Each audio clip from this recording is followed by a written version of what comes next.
आपने दल बदलू नेता देखे होंगे, इधर से उधर दल बदल करके चले जाते हैं। जिसकी पार्टी होती है, जिसकी सत्ता होती है, उसके साथ जाकर के बैठ जाते हैं। लेकिन क्या आपने रंग बदलू ऐसे नेता देखे हैं? क्या आपने रंग बदलू ये शब्द सुना है? क्या आपने खून का रंग बदलते हुए देखा है? क्या आपने खून का नेचर बदलते हुए देखा है? आप कहेंगे कि नहीं, बिल्कुल नहीं। लेकिन प्रधानमंत्री नरेंद्र मोदी, जिन्होंने अभी अभी हाल में दावा किया कि उनकी नसों में लहू नहीं गरम सिंदूर बहता है, कुछ समय पहले प्रधानमंत्री नरेंद्र मोदी यह दावा नहीं कर रहे थे। उस वक्त में ये कह रहे थे कि मेरी नसों में पैसा बहता है, कॉमर्स है मेरी नसों में, व्यापार है मेरी नसों में, मेरे खून में व्यापार है, मेरे लहू में व्यापार है, पैसा है। एक वक्त में नरेंद्र मोदी ये बात कह रहे थे और दोनों वीडियो अब वायरल हैं।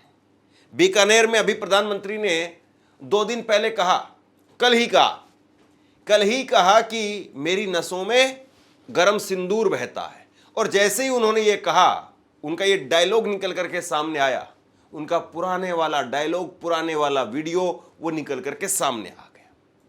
अब वो ये कहा था प्रधानमंत्री ने, जरा एक बार ये दोनों वीडियो देखिए और फिर उसके बाद में तफसील से मैं बताता हूं। मेरे ब्लड में कॉमर्स है, मेरे ब्लड में मनी होता है। मोदी की नसों में लहू नहीं गरम सिंदूर बह रहा है।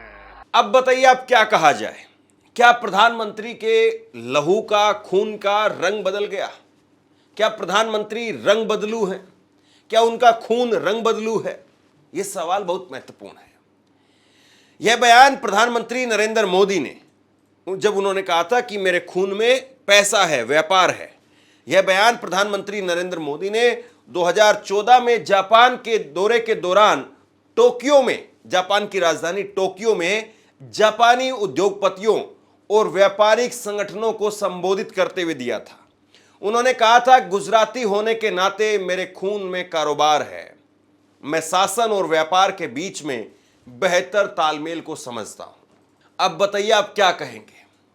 प्रधानमंत्री नरेंद्र मोदी खुल करके कह रहे हैं, वो कह रहे हैं कि मेरे खून में व्यापार है, मेरे खून में पैसा है और मैं बखूबी समझता हूं कि व्यापारियों का और सरकार का क्या तालमेल होना चाहिए। शायद उस वक्त में नरेंद्र मोदी नए नए प्रधानमंत्री बने थे, उस वक्त में मोदी लहर, मोदी मैजिक, ये सब कुछ कहा जा रहा था। मई 2014 में प्रधानमंत्री चुनाव जीत करके आए थे और सितंबर में जापान में गए थे और जापान में बतौर प्रधानमंत्री ये उनका पहला दौरा था। उस वक्त में सूट बूट की सरकार, अडानी मोदी भाई भाई, अडानी अंबानी मोदी भाई भाई, देश बेच करके खाई मलाई, ये नारे उस वक्त में नहीं आए थे।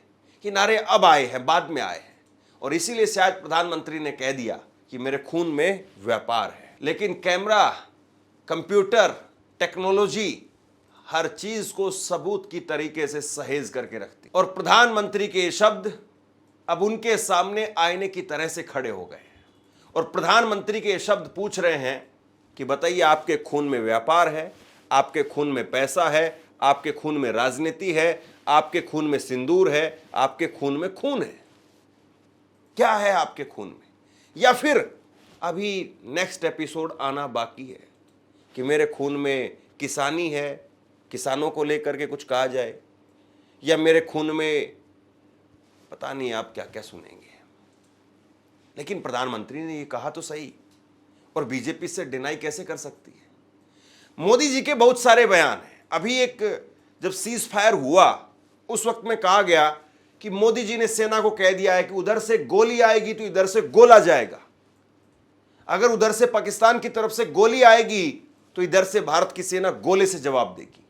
जबकि यह बयान भी पुराना है।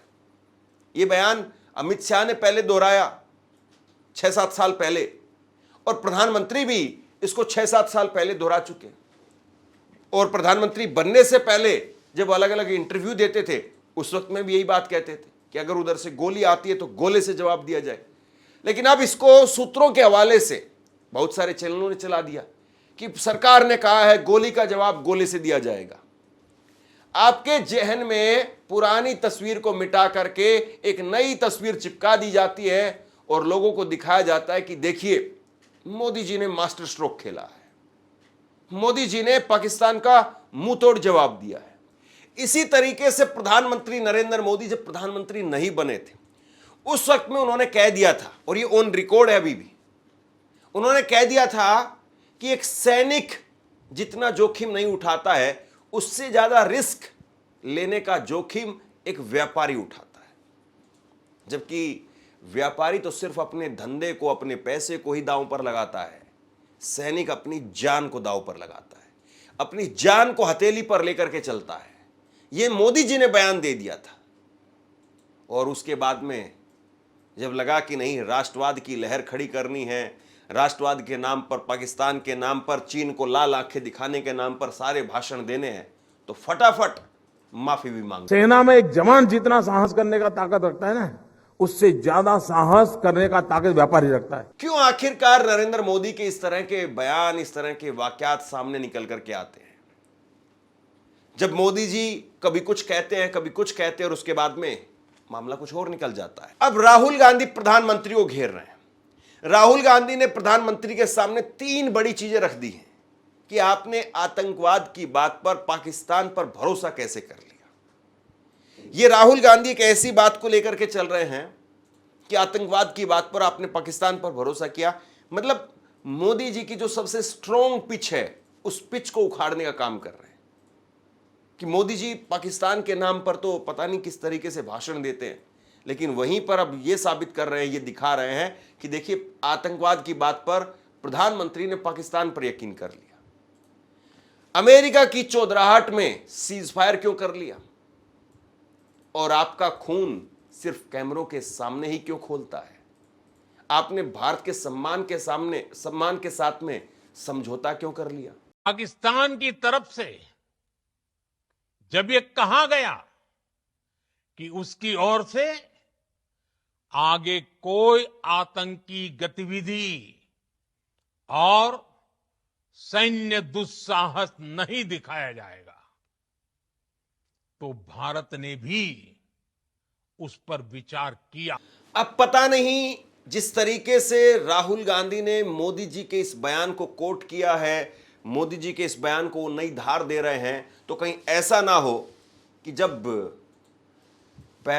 गलवान घाटी में हमला हुआ था उसके बाद में मोदी जी ने भाषण दिया था, मोदी जी ने कहा था कि ना कोई घुसा है, ना कोई घुसा हुआ है, ना ही हमारी कोई पोस्ट किसी दूसरे के कब्जे में है, और उसके बाद में उनके कार्यालय से ही इस बयान को हटवा दिया गया। तो कहीं ऐसा ना हो कि ये 23 सेकंड की क्लिप जिसको राहुल गांधी एक नई धार के साथ में पुश कर रहे हैं, आगे बढ़ा रहे हैं, तो उस चीज को भी अब बीजेपी हटवा दे। कहीं ऐसा ना हो कि उनके कार्यालय से ही इसी बात को हटवा दिया जाए। खैर, हटाने की संभावना तो नहीं दिखाई देती है, बहुत बच करके प्रधानमंत्री ने बयान दिया है, लेकिन इससे राजनीतिक तौर पर नुकसान जरूर हो सकता है। इस बयान को हो सकता है कि बिहार चुनाव में राजनीतिक पार्टियां, जो बीजेपी की विपक्षी पार्टियां हैं, वो हो सकता है कि इस बयान को एलसीडी स्क्रीन के जरिए अलग अलग गांव में, अलग अलग चौराहों पर अगर चलाने लगे तो भाजपा के पास में इसका जवाब नहीं होगा। क्योंकि ये तस्वीर देखिए एक बार जरा आप, ये तस्वीर कल की है। कल किश्तवाड़ में हमारा एक सैनिक शहीद हुआ है। हम सब जानते हैं कि पाकिस्तान बाज आने वाला देश नहीं है। पाकिस्तान लगातार ऐसी नापाक हरकतें करता रहता है जिसकी वजह से हमारे घरों में हमारे बेटे, हमारे भाई, हमारे पिता, हमारे चाचा ताऊ वो तिरंगे में लिपट करके आते हैं। और जब ये तस्वीरें निकल करके सामने आती है तो आप यकीन मानिए, केवल एक परिवार में माहौल गमगीन नहीं होता है, बल्कि पूरे इलाके में लोग गमगीन हो जाते हैं। पूरे इलाके में चूल्हा नहीं जलता है। जहां जहां से सैनिक का पार्थिव शरीर निकलता है, लोग सड़कों पर खड़े होकर के भारत माता की जय, वंदे मातरम और उस सैनिक के जिंदाबाद के नारे और उस सैनिक के अमर रहने के नारे लगाते हैं। तो जब जब इस तरह की कोई हरकत पाकिस्तान करेगा, प्रधानमंत्री का यह बयान लोगों के जहन में आएगा कि प्रधानमंत्री नरेंद्र मोदी उस वक्त में सीज फायर को तैयार हो गए जिस वक्त में सेना मुंह तोड़ जवाब दे रही थी, और विपक्ष इस बारे में फिर से लोगों को पिन करेगा। तो बात यही है कि प्रधानमंत्री नरेंद्र मोदी जो आज अपने आप को यह कह रहे हैं कि मेरी लहू में गरम सिंदूर बह रहा है, वो कह रहे थे कि मेरी लहू में व्यापार है। और अब विपक्ष भी पीछे नहीं है। संजय सिंह, उन्होंने प्रेस कॉन्फ्रेंस की और उन्होंने एक फिल्म का डायलॉग और एक फिल्म के नाम को सिंदूर के सौदागर के साथ में जोड़ दिया और मोदी पर करारा जबरदस्त हमला बोला। बहुत पहले एक फिल्म आई थी सौदागर, जिसमें हीरो थे दिलीप कुमार जी, राजकुमार जी, और बड़ी चर्चित फिल्म थी वो। कल एक फिल्म रिलीज हुई है जिसके हीरो भी नरेंद्र मोदी हैं, जिसके विलेन भी नरेंद्र मोदी हैं, जिसके कॉमेडियन भी नरेंद्र मोदी हैं, और उस फिल्म का नाम है सिंदूर के सौदागर। सिंदूर के सौदागर। प्रधानमंत्री जी ने कल कहा, मेरे शरीर में गरम सिंदूर दौड़ रहा है। मैं प्रधानमंत्री जी से पूछना चाहता हूं, पहलगाम में जिन बहनों के माथे के सिंदूर उजाड़े गए, उनके घर में अभी भी मातम है। सर्वदलीय बैठक में आपकी सरकार ने कहा कि ऑपरेशन सिंदूर जारी है। अभी भी वो खूंखार दरिंदे आतंकवादी जिन्होंने हमारी बहनों के सिंदूर पहलगाम में उजाड़े, वो पकड़े नहीं गए। और आप लाइट कैमरा एक्शन रैली में सभा सिंदूर के सौदागर बन गए। फिल्म रिलीज कर दी आपने। उन बहनों के घर में मातम है और आप निकल पड़े पूरे देश में। ये फोटो छपवा के सेना में किस पद पे आप काम करते हैं मोदी जी? आप कर्नल हैं, ब्रिगेडियर हैं, सेना के अध्यक्ष हैं, क्या हैं आप? खाली मार्केटिंग करने में लग गए। ये पोस्टर छपवा रहे हैं आपके लोग पूरे देश में। और तो और छोड़िए, शर्म आती है। अभी ऑपरेशन सिंदूर खत्म नहीं हुआ, वो आतंकवादी मारे नहीं गए जिन्होंने पहलगाम में बहनों के सिंदूर उजाड़े थे। उसके पहले ही आपने रेलवे के टिकट पे ऑपरेशन सिंदूर के साथ अपनी फोटो बनवा ली। रेलवे के टिकट पे प्रचार करने लगे। प्रधानमंत्री जी, इतनी बेरहमी आपको आती कहां से है? हर चीज में वोट का फायदा लेने की सोच आपके मन में आती कहां से है? और बड़ी अजीब हालत है इस पूरे घटनाक्रम को अगर हम लोग देखें। पहलगाम में 26 लोग मारे गए, बहनों के सिंदूर उजड़े माथे के। प्रधानमंत्री जी यात्रा छोड़ के आए, सर्वदलीय बैठक थी दूसरे दिन, सारे दलों के लोग मौजूद थे। प्रधानमंत्री जी सर्वदलीय बैठक छोड़ के बिहार के चुनाव रैली संबोधित करने चले गए। फिर सर्वदलीय बैठक हुई। ऑपरेशन सिंदूर के बाद प्रधानमंत्री को बिहार की चुनाव रैली के लिए फुर्सत है,